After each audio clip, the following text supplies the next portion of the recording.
Matanong niya sa gilid. Good morning mga boss. Yaw naman po kita igdi sa tanumang kamuti. Ayun naman si Boss Ato, talagang paborito ng ano, Ng masa.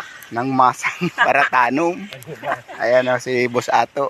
Yan yung mga Lagad. magagandang mga dilag dito sa Barangay Mantila.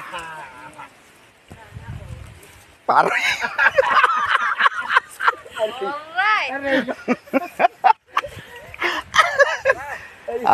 Nagtatanong ng tignan eh, ikaw sa uspot. Ay, gaya na ang araw ng guys. Kaya pwede ibali yan dyan. Ang utang ka rin Miss Buray. pwede pala niyan, boss. Pwede pala niyan, ano ho na. Sabi na kayo, ang paratanom gagawa, dahil pwede da magtanong pag-arog kayan. Yan. Kuya, maubak. Taang ano da mahibugon ang uba kayan.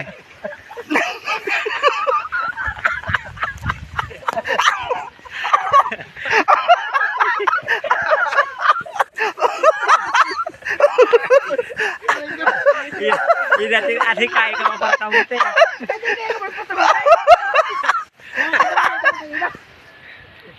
Mga boss, kamo ba?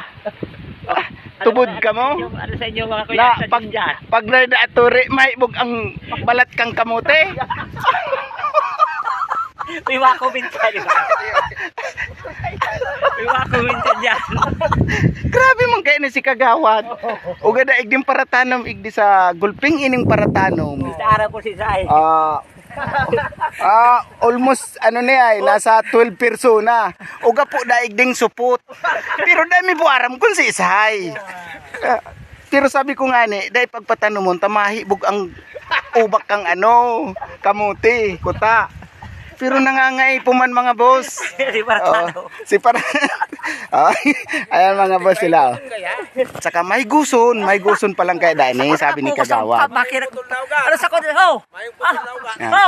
Ato sa ko nakakuya ba? Yung kamera. Ay samurai na. Sa ko nakatuto.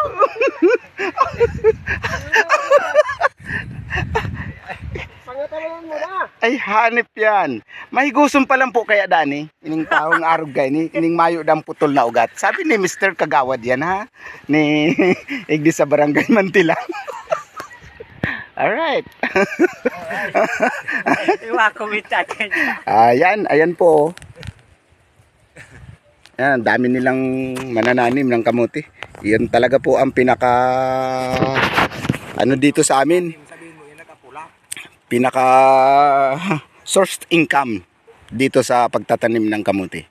Mga boss, thank you very much sa indong panonood. Rewind mo. And then pa-like and share naman. Sige, salamat. Rewind.